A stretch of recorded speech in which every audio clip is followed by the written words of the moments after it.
And now, Dick's Funny Clowns. Stand by for action. Let's go, men.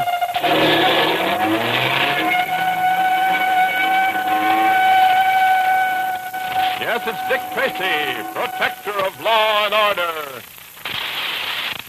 The Tracy fans, here's more about colorful Rube Waddell, the all-time great baseball pitcher. Among his many pitching feats was one established back in 1904 when he struck out 343 men in 377 innings, a record that stood until Bob Feller broke it last season.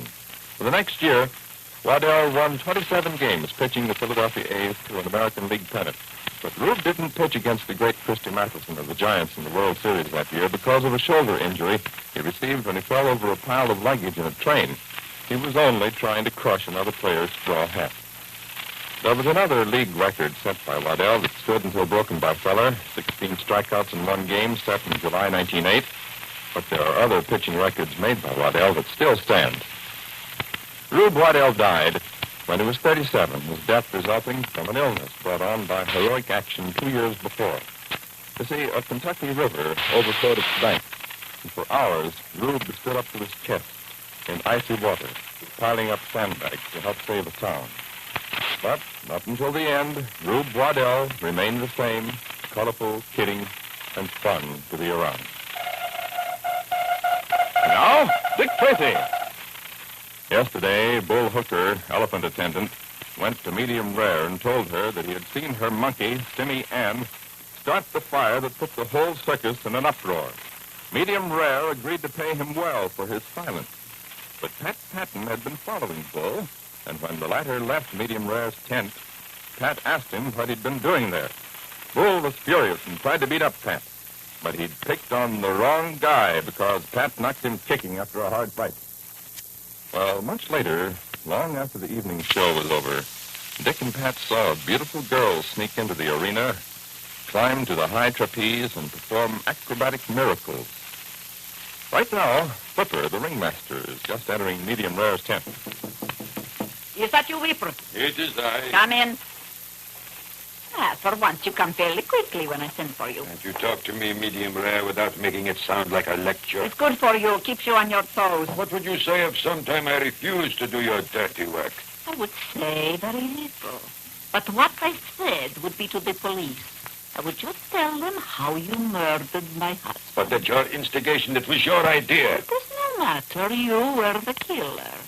Ah, poor Pierre. He was such a bad husband. You didn't call me over here just to reminisce about old murders, did you? I did not. Something has come up.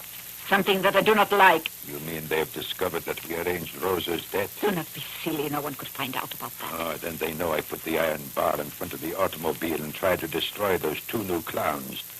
Medium Rare, I did that because you told me to. I knew something would go wrong. It is your fault. Be quiet. They know nothing. Good. No, it is not good, so you do not need to smile. What is wrong, then? You know I sent Simi and my monkey to start a fire. A fire that would attract everyone's attention while you placed the iron bar in front of the car. Yes, I know. Well, Bull Hooker, the elephant attendant, saw Simi Ann. Well, so what can he do? At the moment, he is blackmailing me. You are paying him money to keep silent? Yes. You must be crazy.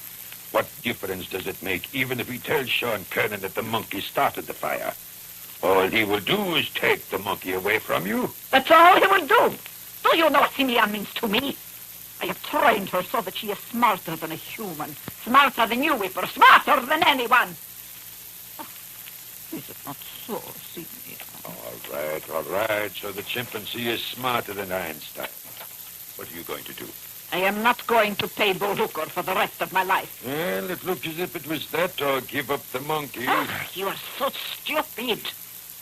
You will help me persuade Bull Hooker that he is making a very serious mistake. Well, he's a tough guy. You can't talk him out of anything. Who said anything about conversation?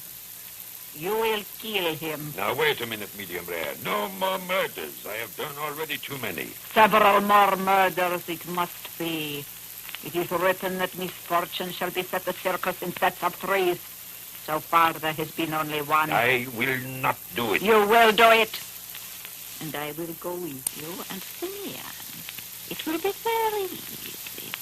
and no one will know that it is a murder. Well, how are you going to arrange that? You know that big elephant Titan? Yes. He's the nasty one. He hates monkeys. I am to meet Bull Hooker later at the elephant stable. He will be alone. He expects a payment. He will get it. Yes, we are getting in so far, we will never be able to get out. We are only just starting. After Bull Hooker, it will be the two clowns. They have been asking too many questions about the murder of Rosa and the fire. We missed them before, but we will not again. Yes. I think after Bull Hooker, it will be... At the moment, the two clowns are conversing not far from Medium Rare's tent. Why the brooding look, Patrick? Are the cares of the world hanging heavy on your soul? Well, Dick, I'd like to stop pretending to be a clown and go back to being a detective. No, not yet, Pat. Our clown act is still good. And I'm afraid it's the only way we'll get to the bottom of this murder, not to mention the attack on us. Well, by all means, mention it. It's rapidly becoming my favorite puzzle. If we could just break down that fellow Bull Hooker. Yeah, I'm sure he knows who started that fire, but I can't get him to talk. Let's have another go at him. I think he's on duty at the elephant stable. Let's go. Maybe after thinking things over last night, he'll give us the lowdown. At least he ought to be more tractable after the beating you gave him. Oh, yes, he's now a graduate summa cum punch in the nose of the famous Patton School of Charm, Good Manners, and Social Advancement. I have many satisfied graduates. Say, Pat, what do you think of that girl we saw doing acrobatics on the high trapeze last night? Well, outside of being very beautiful, she's about the best performer I've ever seen. Yeah, that's how she impressed me. If Sean Kernan puts her in the circus, he'll have an overnight star on his hands. Say, maybe we could use her in our act. I think that lately we've been slipping a little. You mean we could get any worse? Well, as a matter of fact, I've been wanting to have a serious talk with you, Richard. It's you who's been letting the performance down. What are you talking about? I'm great. Now, don't take this too deeply to heart, old man, but when you step out into the sawdust arena, you create what might be described as the biggest lull in the history of show business. Matter of fact, if you don't improve in tonight's performance, I may have to drop you and do a single. Tonight, I'll saw you in half. That ought to get a hand. Well, let's not get carried away. Here we are, Pat. Bull ought to be somewhere around these elephants. Well, here come the clowns. Oh, hello, Bull. We thought we'd like to drop in, have a little chat with you. Why can't you guys leave me alone? I ain't done nothing to you. Oh, take it easy, Bull. You know, Pat and I believe that you know more about that fire last night than you want to tell us. Well, I don't know nothing about it, just like I told you yesterday. Well, then why did you go rushing off to Medium Rare the minute we left you? I tell you, I got a terrific yen to know the future. So who should I go to but Medium Rare? Did she give you any hot tips? Nothing that interests you, wise guy. Now, Bull, I don't want to have to lecture you again, but Richard and I would appreciate it if you wouldn't use such terms as wise guy unless you mean it as a compliment. All right. You know, it seems kind of strange to me, Bull, that a fire could have been started not 40 feet from you without your knowing who was responsible. It may seem strange, but that's how it is. Say, why are you guys so interested in the fire? Oh, it's sort of a hobby with us. That makes about as much sense as the rest of the things you fellas say and do. Now, listen, Bull. I heard that Sean Kernan, the owner of the circus, is going to have some police in to investigate what's been happening around his circus. He can do anything he wants. Well, maybe the police are going to be interested in who set that hay pile on fire. Can't you get it straight? I don't know nothing about it. I mind my own business and take care of the elephants. The rich, full life. What are you going to do? Go up to the cops and tell them to sweat me? Oh, Bull, you've got it all wrong. We circus people have to stick together. That's why we're trying to help you out of a jam. I ain't no jam, and you can help me most by leaving me alone. I think you're taking a very unfortunate attitude, Bull. Get out of here, will you? Hey, you two clowns taking Pat? That's right. But Shaw Kernan says he's got to see you in his office right away. Says it's very important. So that's it, huh? So that's it. Couple of teachers' pets, huh? You know the boss, huh?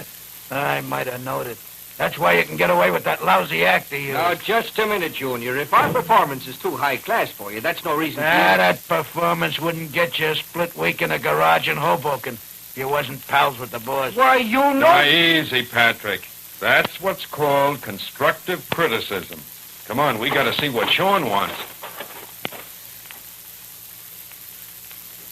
A short time after Tracy and Patton leave, Medium Rare, Ripper, and Simeon, the monkey, pay a visit to Bull Hooker.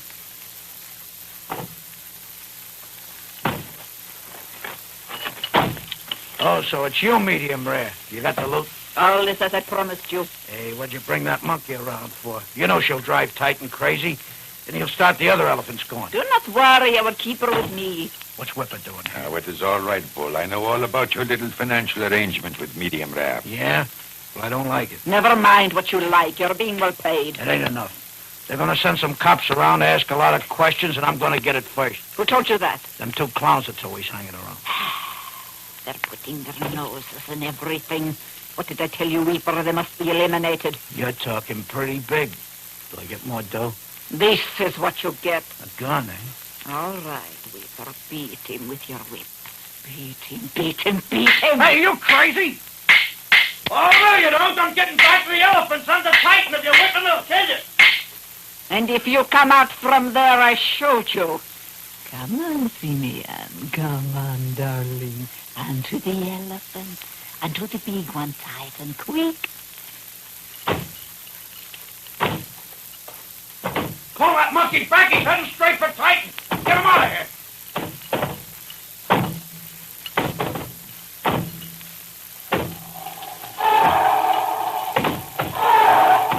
Get her away. Get her away. I can't get out. Here is a man he was tall, but he's got a penny. That's all your word.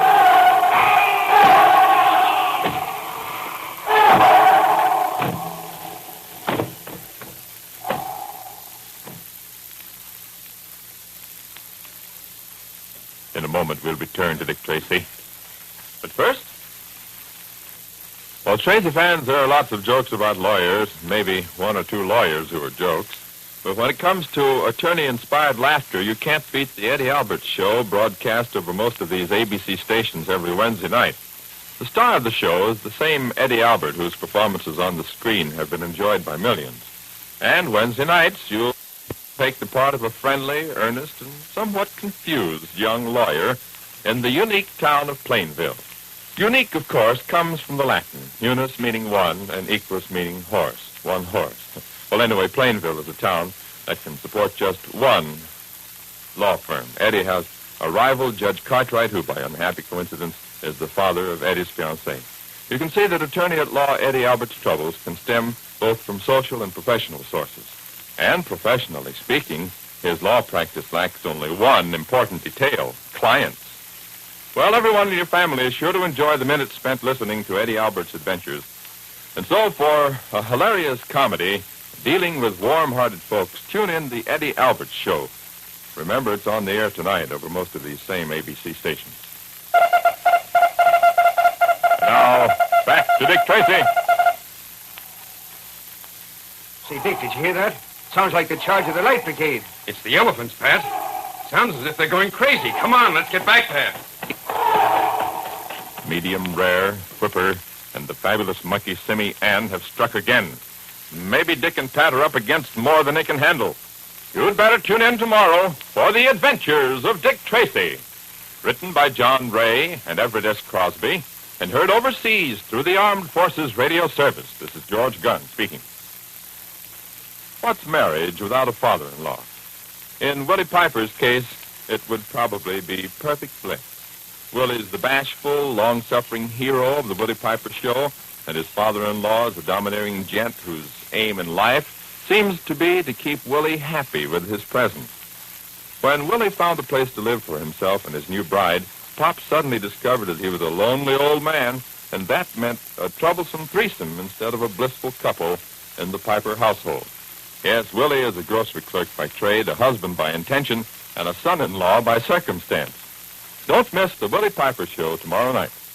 This is ABC, the American Broadcasting Company.